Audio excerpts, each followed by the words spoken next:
Welcome to Spiritism Explored and Explained, where we take you on a journey of discovery of the other side, the spirit realm, the universe from which you came and shall return.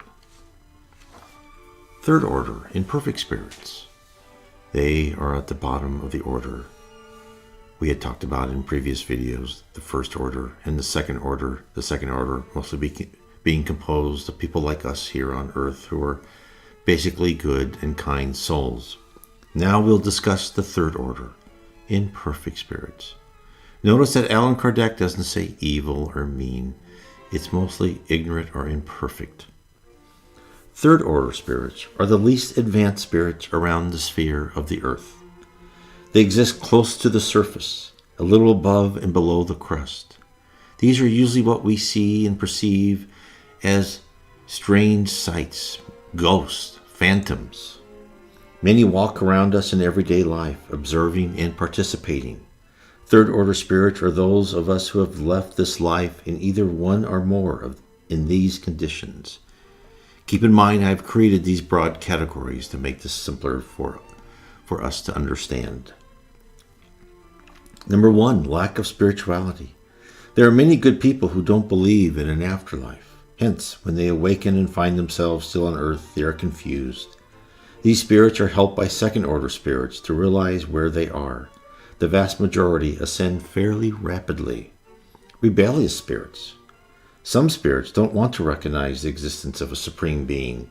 Hence, they remain where their bodies decompose, on earth, until they determine the beauty of life is in serving. Strong-willed and usually intelligent, when they are ready, they have the capacity to rise quickly into the spirit hierarchy. The third category, materialist, live life dedicated to the amassing of wealth.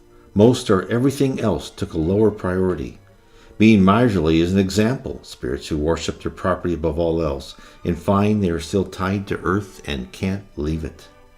Number 4, selfish spirits. Never thought of others, their needs always came first. Like the materialist, life was about what could be done on earth.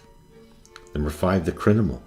A combination of materialism and selfishness, with a violent streak and a complete lack of respect for others. They will be in the right place when they pass on. Eventually, they will tire of existing in a world full of souls similar to them and seek to improve. Number 6, suicides. They left life on earth before their appointed time. Unfortunately for them, they will have to reside around the earth until they were fated to expire. There are exceptions, of course, to this, such as young women driven to suicide by wrong done to them by men. The spirituality frowns on people who cut classes. This includes unconscious suicide, a spirit term for those who killed themselves by dangerous behavior such as drinking and drug addiction. There is a complete description of the third order of spirits in Allan Kardec's The Spirits book, starting at question 101. Third order spirits, while in the spirit realm, are composed of more matter than spirit energy.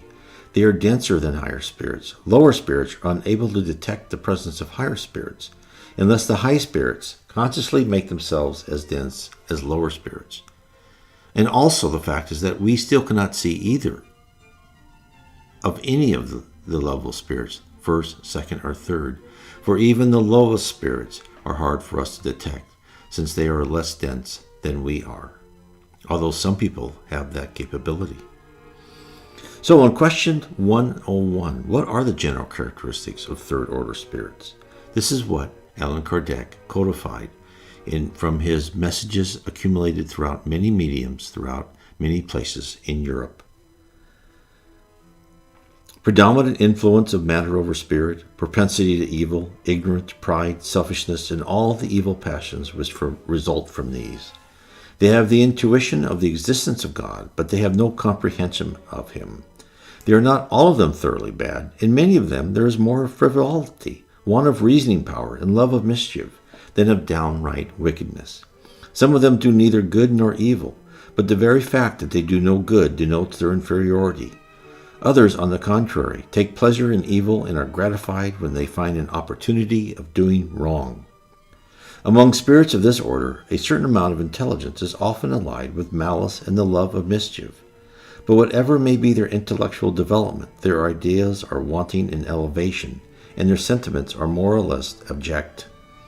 Their knowledge of the things of the spirit world is narrow, and the little they know about them is confused with the ideas and prejudices of their corporeal life.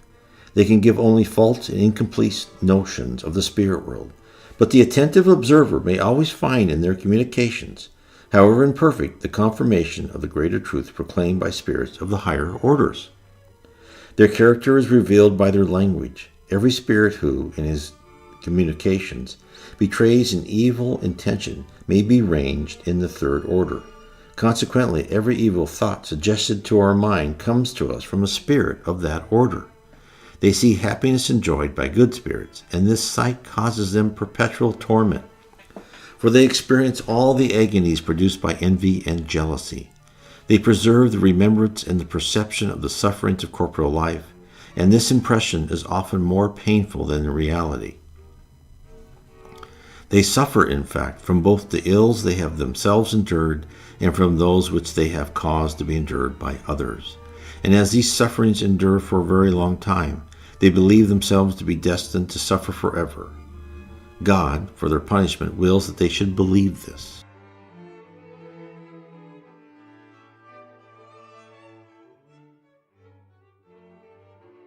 Third order spirits are the unseen souls that we come into contact the most, as Allan Kardec just told us. Our brains pick up subconsciously their thoughts. We are on earth to learn to filter out the suggestions made to us by these types of spirits. This is why we have a conscience, so we may use the full set of divine laws that God implants inside each one of us to determine what is right and wrong. When a person pays a medium for advice, or a group of untrained people hold a seance, these are the type of spirits which are attracted.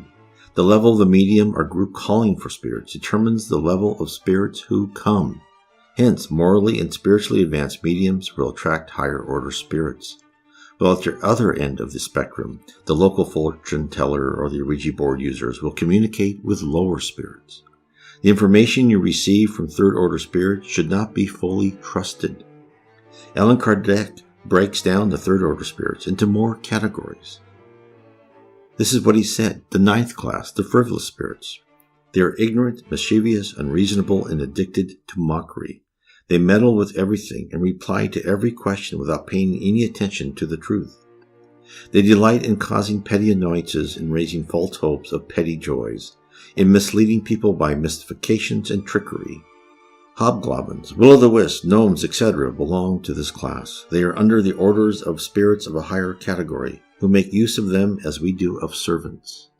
In their communication with men, their language is often witty and facetious, but shallow. They are quick to seize the oddities and absurdities of men and things, on which they comment with sarcastic sharpness. If they borrow distinguished names, as they are fond of doing, it is rather from the fun of the thing than from any intention to deceive by so doing. The eighth class, spirits who pretend to be more science than they possess. Their knowledge is often considerable, but they imagine themselves to know a great deal more than they know in reality.